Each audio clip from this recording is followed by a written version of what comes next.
Hola. Hoy nos metemos con un tema, con el Código Penal español.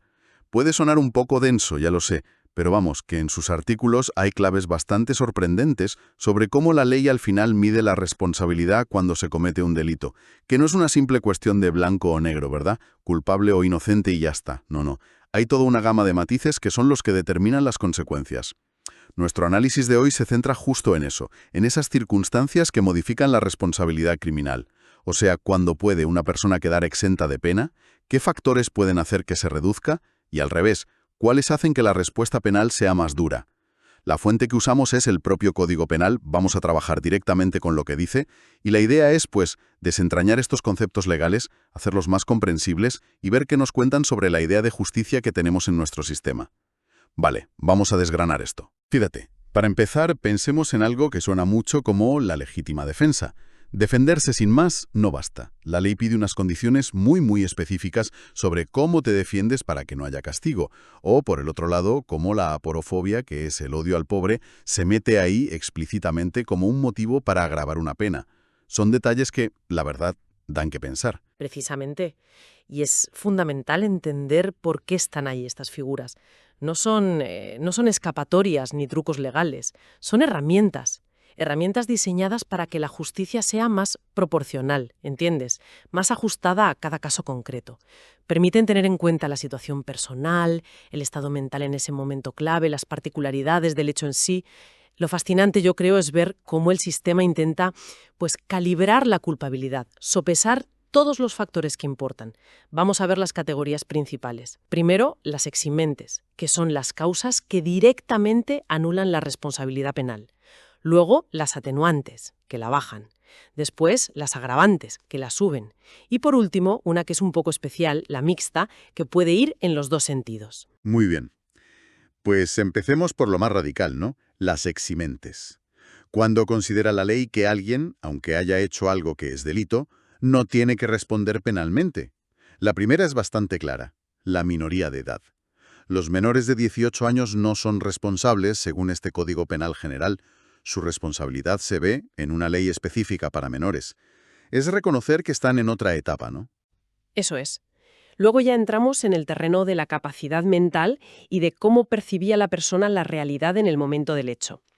Una eximente clave es la anomalía o alteración psíquica. Si esta condición impide a la persona comprender que lo que hacía era ilícito o actuar según esa comprensión justo en el momento de cometerlo, puede quedar exenta. El foco temporal es crítico, al tiempo de cometer la infracción. Y claro, demostrar ese estado mental específico justo en ese instante, pues a menudo es complicado a nivel de pruebas, la verdad. Y hay un detalle interesante sobre el trastorno mental transitorio. ¿Eso cómo va? Cierto.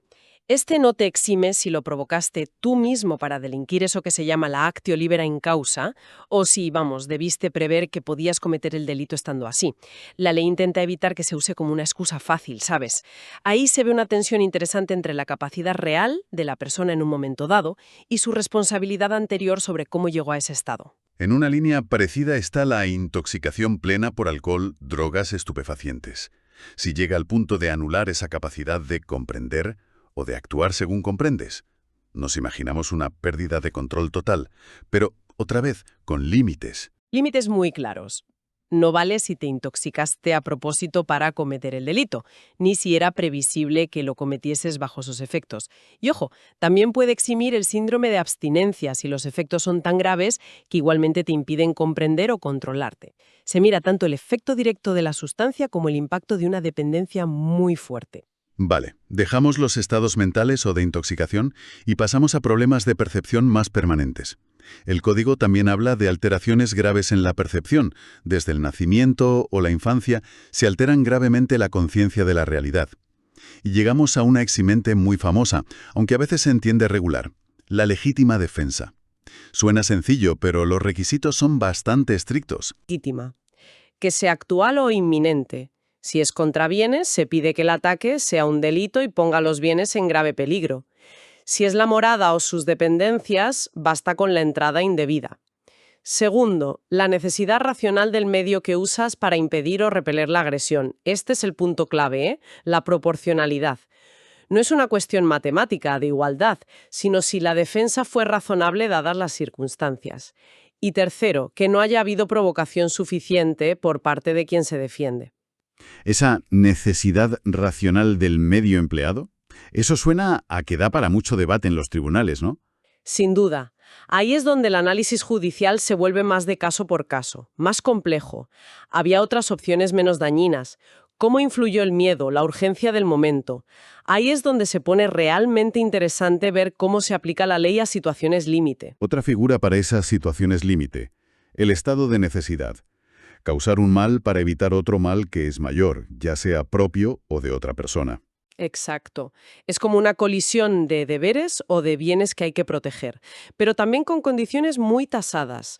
Que el mal que causas no sea mayor que el que intentas evitar, una ponderación delicada, claro. Que la situación de necesidad no la hayas provocado tú intencionadamente y que no tengas obligación de sacrificarte por tu oficio o cargo. Piensa en un bombero ante un incendio, por ejemplo, dentro de ciertos límites lógicos de su deber. Es el reconocimiento legal de que a veces, pues infringir una norma es la única manera de salvar un bien más importante. Se menciona también el miedo insuperable. Se aplica mucho. Su aplicación es restrictiva. El miedo tiene que ser de verdad insuperable, de una intensidad tal que anule la voluntad de una persona normal en esas circunstancias. No vale un temor cualquiera, ¿sabes? Tiene que ser una coacción psicológica extrema. Refleja la idea de que bajo una presión psicológica brutal, pues la capacidad de actuar libremente puede desaparecer. Y para cerrar las eximentes, el cumplimiento de un deber o el ejercicio legítimo de un derecho, oficio o cargo. Aquí entrarían, por ejemplo, actuaciones policiales que sean legales. Justo.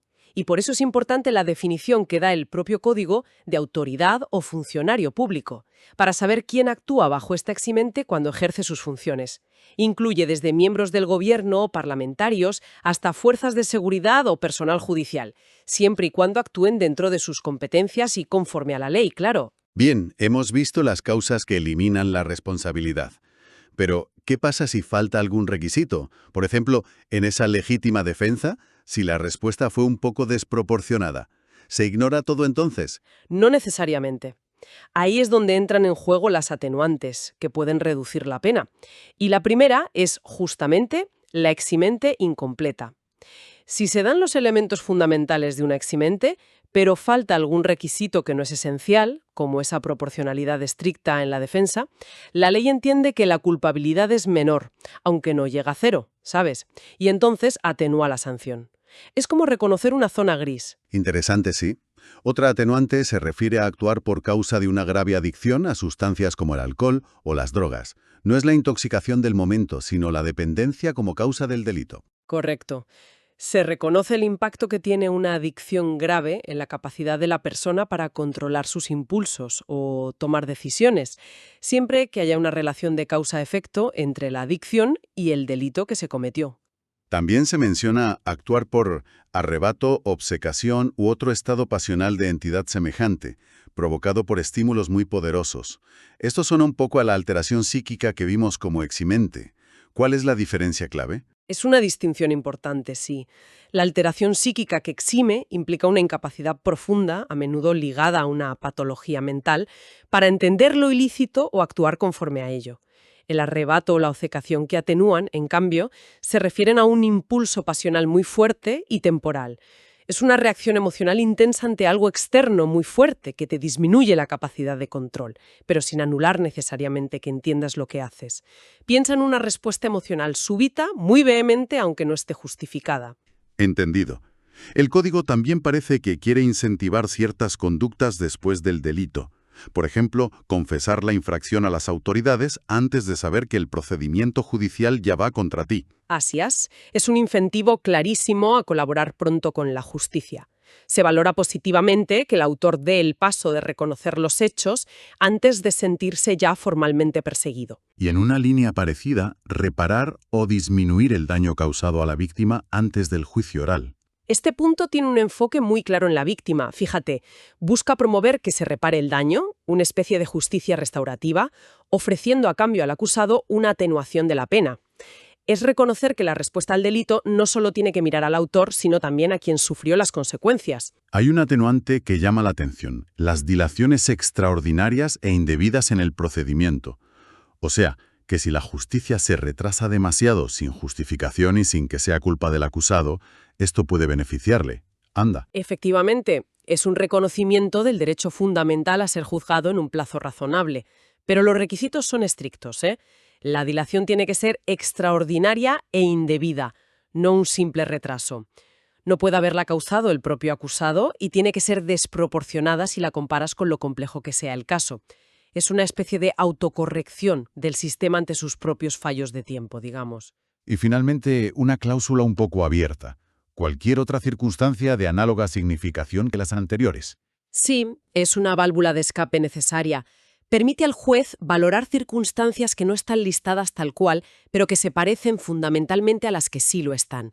Asegura que la ley pueda adaptarse a la variedad de situaciones humanas sin ser excesivamente rígida. Hemos cubierto lo que exime y lo que atenúa. Ahora vamos al otro lado de la balanza. ¿Qué factores hacen que la pena pueda ser más severa? Las agravantes. La primera es la alevosía, que solo se aplica a delitos contra las personas. Consiste en usar medios, modos o formas que tiendan directamente a asegurar que cometes el delito, eliminando las posibilidades de defensa de la víctima y, por tanto, eliminando el riesgo para el agresor. Se castiga la cobardía calculada, el ataque sobre seguro, el crear deliberadamente una indefensión en el otro. También agrava usar disfraz, abusar de superioridad o aprovechar circunstancias de lugar, tiempo o ayuda de otras personas que debiliten la defensa o faciliten la impunidad. Parece que se penaliza la falta de juego limpio, por decirlo así, al cometer el delito. Buscar activamente la ventaja injusta. Se podría ver así, sí. Son circunstancias que demuestran una mayor planificación o una malicia especial al explotar vulnerabilidades de contexto o de la persona. Otra agravante es cometer el delito por precio, recompensa o promesa. Esto apunta a una motivación puramente instrumental, ¿no? A menudo ligada al sicariato o delitos por encargo, y revela una mayor frialdad y peligrosidad por parte de quien actúa así. Y llegamos a una agravante que es crucial hoy en día. Cometer el delito por motivos discriminatorios. Y la lista es larga, ¿eh?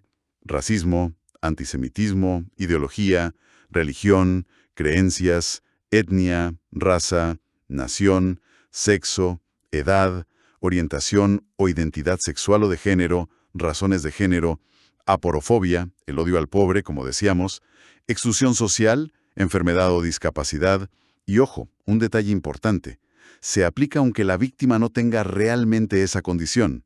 Basta que el autor actúe movido por ese prejuicio. Esta agravante es muy significativa, sí. Su inclusión y todo el detalle que se da reflejan una mayor conciencia social y legal sobre el daño específico que causan los delitos motivados por el odio y el prejuicio. No solo se castiga el hecho en sí, sino el móvil discriminatorio que lo impulsa. Se reconoce que estos actos atentan contra la dignidad y la igualdad y buscan amedrentar a colectivos enteros. La mención explícita de la aporofobia o las razones de género son ejemplos de cómo el derecho penal evoluciona para proteger de forma específica contra formas de discriminación nuevas o que ahora son más visibles. Esto plantea una cuestión importante sobre cómo la ley no solo refleja valores sociales, sino que también puede ayudar a reforzarlos. Otra agravante es el ensañamiento. Aumentar deliberada e inhumanamente el sufrimiento de la víctima, causándole padecimientos innecesarios para lograr el resultado del delito. No es solo el resultado final, sino la crueldad que añades. Exacto. Se castiga la voluntad específica de causar un dolor adicional, físico o psíquico, que va más allá de lo necesario para cometer el delito. También agrava obrar con abuso de confianza, o sea, aprovechar una relación personal previa, familiar, de amistad, laboral, para cometer el delito.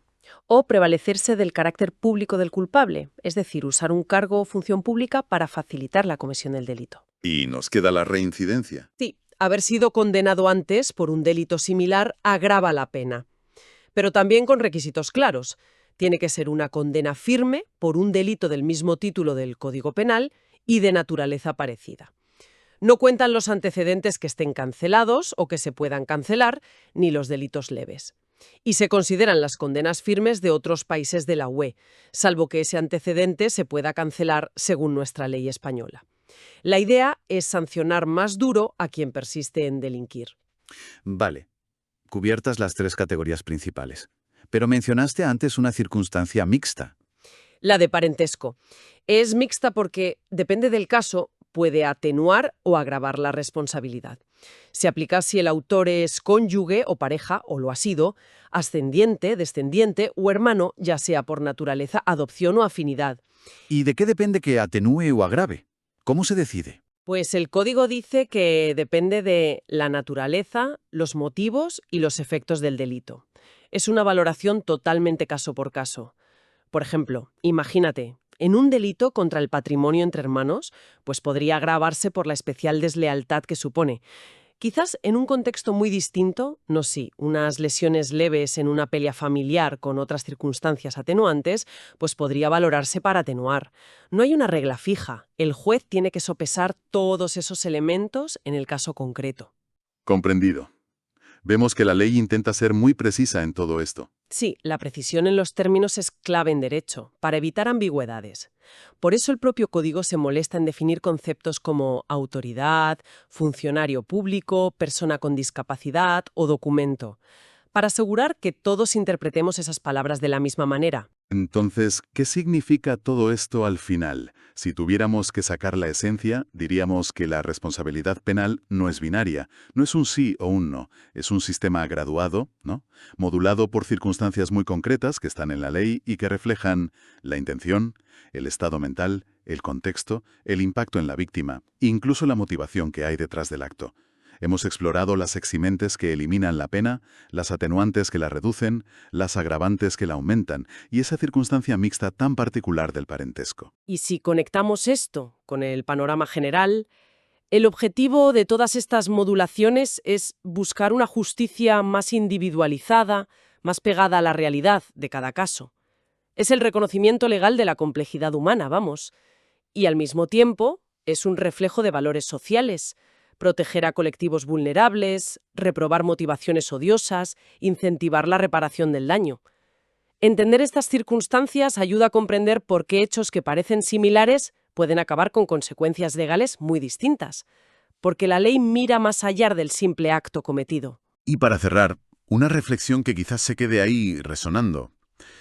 Viendo lo minuciosa que es la ley, intentando catalogar estados mentales, motivaciones, relaciones, ¿hasta qué punto puede un texto legal, por muy detallado que sea, capturar de verdad la infinita variedad y complejidad de las situaciones humanas que llevan a cometer un delito? O, mirándolo desde otro ángulo, ¿cómo influye que se vayan incorporando constantemente nuevas agravantes, como estas ligadas a la discriminación, en nuestra propia percepción social de lo que consideramos más grave o más inaceptable? Bueno, ahí lo dejamos.